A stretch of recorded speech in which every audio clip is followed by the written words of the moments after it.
Welcome to the Sunday Talk. Tonight, the politics of the budget. This week, the government drops the federal budget, the latest big plank in Prime Minister Stephen Harper's build-up to the fall election. We already know the budget will be full of goodies meant to please or placate, reaching out to voters, as he's been doing for months now on other fronts. He's replaced an unpopular minister to reset relations with veterans. We believe this will make a tremendous difference. He's established his tough on terror credentials with bombing missions in 2 countries. I know the opposition thinks it's a terrible thing that we're actually standing up to jihadists. He's used last week's visits from India's PM to bask in some immigration congratulations. Canadians will now find it easier to travel to India with your government's decision to issue visas on arrival. They told me that would be popular. And he's reminded voters about the money he's putting in their pockets this tax season. They amount to a savings of over $6,500 a year. Anyway, I'm not up here to give a whole campaign speech. I'm just here to say I'm very proud of what we have achieved together so far. Budget season giveaways are as old as the Hill.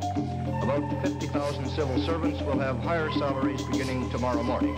Beginning in July, your paycheck will be a little bit bigger. We will get taxes down. We will do so in every single budget. The question is, what's the line between motivating voters and buying them? I'm joined by our panelists. John Moore is a talk radio host in Toronto. Tasha Keratin is a columnist with the National Post and iPolitics. And Althea Raj is the Ottawa bureau chief for the Huffington Post. She joins us tonight from Ottawa. Hi, Althea. Hello. We'll come to you in just a moment. We're going to start with John, though. John, you could argue that all governments in a pre-election budget are trying to buy votes. Is this government, is this budget any worse? I don't know, actually, because in preparing for the panel, I did a headline search, and I found for the last 3 budgets a similar headline, Harper prepares craven political vote-buying budget. In this case, though, he's in a bit of a bind. I'd compare this budget to trying to make a birthday present for somebody in prison. You've got limited resources, and you've really got to work hard to make it look more impressive than it is.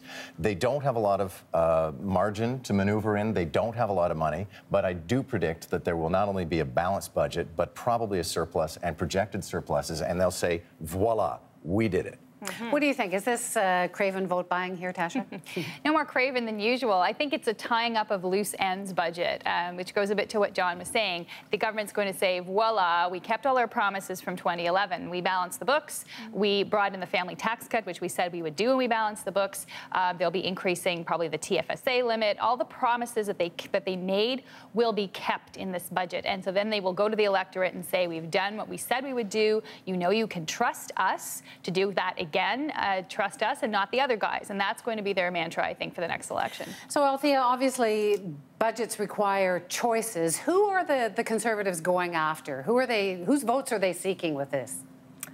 Seniors, because seniors tend to vote more, and they've been traditionally part of the Conservatives voter coalition. Families with children under 18, families with a stay-at-home family member, parent. Veterans, working families, usually that means somebody in trades. But I think so we're obviously going to see something directed to these people, just as the other budgets have been. But this time I think we're also going to see something different, which is the Conservatives are going to go courting swing voters who might go Liberal or who might go NDP. So we've already seen, for example, the government leaking that it plans to announce more infrastructure spending. Well, infrastructure is something that Justin Trudeau has been talking about for the last 2 years. So expect something that says, hey, you can vote for the Liberals plan, but still vote for us. Also probably something in the manufacturing sector, which is something the NDP has been talking about and where there are some very important target seats. And I also think we're likely to see tax cuts for that elusive middle class that the opposition parties have also been talking about. Who do you see them going after here, Tasha? What's the Well, I think Althea has named off pretty much most of the groups that will be there. I would add probably also the defense community writ large, because there is a sense security is going to be on the menu, and they're going to have to put some dollars to that, and the sense that they have not necessarily done so, but there's been cutbacks in the defense sector. So I think that it's really segmenting the vote, which is something that they've done. They did successfully in 2011, and all parties will do to a certain extent. But yes, I think they will be on the defensive on the middle class issue in particular, because that is a theme that both the NDP and the Liberals have been hammering for the last little while. One of the wonderful things is they don't actually have to deliver. I mean, we are 6 months, almost to the day, to the election, so they can map out a strategy, and there's not even enough time to test half of that spending.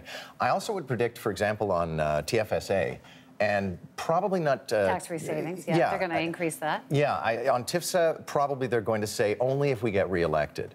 On things like income splitting, I think they will actually deliver on that. And of course, there's a great big fat check coming on the 1st of July to families. Yes, and there that is. and that is just, I mean, to use the word again, that is craven, because the essence is going to be the honey wagon stops if we don't get reelected. Yeah, that is probably, I would say, if there is a shameless, smart electioneering strategy in here, that check will be going to families with children. Children under 6 will be coming, and that is one of the reasons I think they've waited to go to the polls in October. Althea, you said that there's a bit of idea stealing with the infrastructure, reaching out to the cities, which you say was sort of a Liberal approach, but they're not about to steal the national daycare plan from the NDP, are they? No, I do not suspect that we'll see Prime Minister Harper announce $15 a day daycare.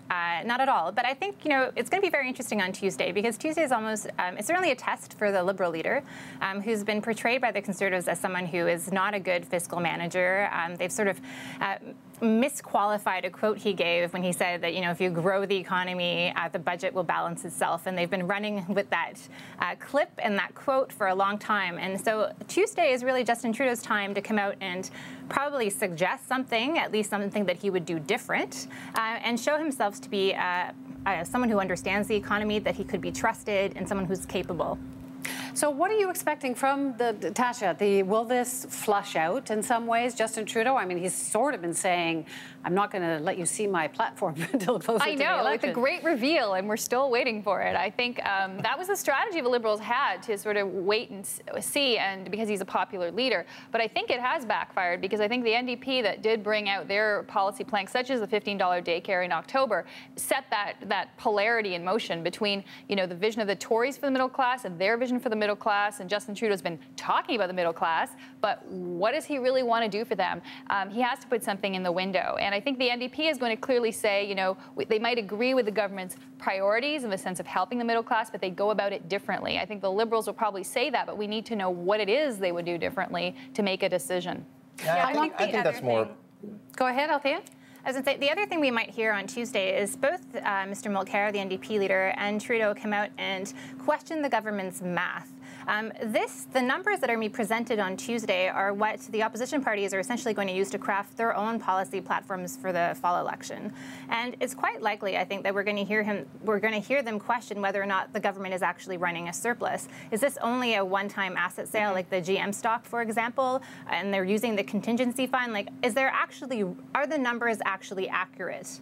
I want to come back to Justin Trudeau for a moment. How long do you think he can hold off on having a detailed economic plan? I'd say until Labor Day, probably. Really? And I think it's a bit of a false talking point to say, where's your policy? I mean, on Tuesday, the opposition will have very broad criticisms of the budget, and then Conservatives will come back and say, well, where's your plan?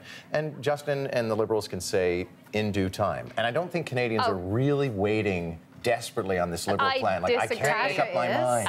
You know what? I thought for a while that, the strategy might make sense if they would bring out something slowly, as the NDP has done, but they've waited so long. It really is. The problem is that his stock has fallen on other issues, which I think that they didn't expect, such as security. And as a result, people are asking more of him. It's like, where's the beef? And we don't see it. So I think they should have revised that plan and brought something out earlier. And I think that Althea might be right. Maybe they will choose the budget as that moment, because I think waiting to September would be a mistake. The other thing is that the Liberals have been really slow to counter the Conservatives' claims that as a party they're bad fiscal managers. Like, the Conservatives are out there every day talking about how the Liberals stand for higher taxes and higher debts and higher deficits. And that's actually totally false if you look at the Chrétien and Martin record. And so just last week, for the first time in months, we finally have Liberals out across the country talking about the Liberals' record in the 1990s and the early 2000s and contrasting that with the Conservatives' record, which actually is not exactly how Joe Oliver, the finance minister, seems to portray things. Well, they are contrasting, though. I mean, this is what the Tories very cleverly are doing. They're not contrasting it with the Martin record. They're contrasting it with Trudeau Sr.'s record. Which is silly. Well, it's not silly necessarily because the Liberals have had over 100 years of being the dominant party in this country, I would say, until the Tories got in 2006 and sort of reversed that. They were the natural governing party. So to look at their record writ large isn't totally disingenuous. Right, but it ignores the 1990s, it ignores, which is foolish. Well, it's not foolish from the Tories' point of view, right? No, but it's about time the Liberals, start pointing out that it was, the Harper government that put the country $150 million, yeah, exactly, $1 billion, back into deficit. So the election, 6 months away. What's next on the Prime Minister's to-do list, Althea? I mean, he's done terror, he's done the veterans, soon the budget. What's next? Well, I suspect we're going to have a major ad blitz probably the day after the budget is announced. We already know that they've pegged $7.5 million to advertise just in May. So we're going to have wonderful ads from the Government of Canada, that is the taxpayers of Canada, telling us how great the Conservative platform will be, which will nicely free up some space in the Conservative Party's election budget to run attack ads. So essentially, the government's going to try to buy your own vote with your own money in the months to come. Tasha? Yeah, I think we're going to see a lot of ads. I think from the other parties, too, they're going to have to respond. And because there's nothing that limits how much you spend before the writ is dropped on advertising, I think we'll see a lot of ads this summer. And I think that it'll be an attempt to frame the issues. I mean, the Prime Minister is framing them in the sense of, the job is well done, you will get more of the same, don't trust the other guys. It's up to them now to frame, why is he wrong? And the NDP's already started that, but the Liberals are the ones who have to really, I think, define themselves better. What about other sort of specific issues or problems? Like, is he going to tackle the environment? Is he going to be nice to reporters? I wouldn't expect that big a change in so little time. My one last prediction, because we saw in the video that we ran at the beginning of this discussion, he's pretty well put it all out there, the Prime Minister, and he's actually in a pretty good spot. I think there'll be one last thing, and that is going to be to suggest that the Supreme Court has been standing in the way of their tough on crime agenda. And that hits on two gongs for Conservatives, and that is tough on crime and the idea that they're somehow up against this conspiracy court, which is ironic because he appointed 7 out of 9 justices. Yeah, but they're up against, they've been beating that conspiracy drum for a while to raise money. And I think in some cases they might not want to beat it too much because it might backfire on people, those swing voters that Althea was referencing before might not appreciate that. So I'm not too sure if they'll go and attack the Supreme Court any more than they already have. Any last issues you'll be watching for, Althea? From the government?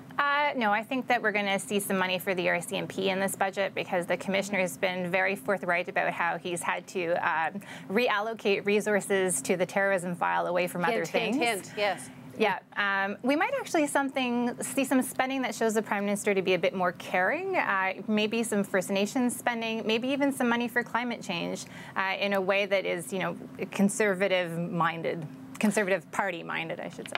Well, we'll get our first real clues of what's in that actual budget on Tuesday. Thanks so much for joining us from Ottawa, Althea, and thanks to you guys. Okay. Thanks.